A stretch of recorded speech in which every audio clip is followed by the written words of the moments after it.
And it sounds so trite, but that was the truth. And I hung up, and that's been the path ever since. We've met with all kinds of different people on this, and my plea has been, please legislate this. Because once you legislate it, now you must test for it. In many cases, when you test, you find. When you find, you must report. When you report to people that they've been drinking poison, a lot of them react the same way we are. They don't like it. In states across the country, activists like Cindy have successfully fought to hold corporations accountable and to protect their communities from forever chemicals. But that progress is only a patchwork. Many states have no guardrails at all, and even the states with stronger protections are still leaving people behind. With biosolids being applied to the soil the way they were, how am I the only one in the state of Michigan that's not allowed to farm? I don't know if there's a governor or a president that technically cares about the public, and they sure as hell don't care about one farmer in the state of Michigan. It raises an important question. Why have we not made more progress than one would expect? I think there are a lot of factors as to why so little progress has been made on this issue. One of them is that industry in this country is extremely powerful. Kyla Bennett worked at the EPA for 10 years. Now she's helping farmers in Texas who are suing the EPA for failing to protect them from PFAS.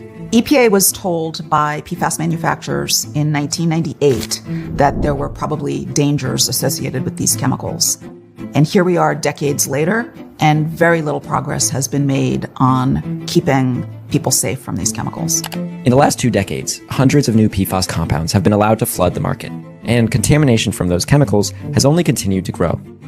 Meanwhile, industry groups have spent tens of millions of dollars lobbying to block any PFAS legislation from making its way through Congress. Industry lobbyists shape our laws. They have infiltrated Congress and our federal agencies like EPA. But even with the outsized power of those corporate interests, progress was still possible. Enough is enough. It's time that we prioritize the American people's health over profits of big polluters. In April of 2024, Biden's EPA established the first ever federal limit on forever chemicals in drinking water. It was estimated that the new limits would reduce exposure for 100 million people nationwide. And then, of course, there's the ever-changing political landscape, and that is more like this. Under Trump, everything is up in the air. The administrator, Lee Zeldin, when he was a representative, he seemed very concerned about PFAS. When I was in the House, I was a member of the PFAS task force.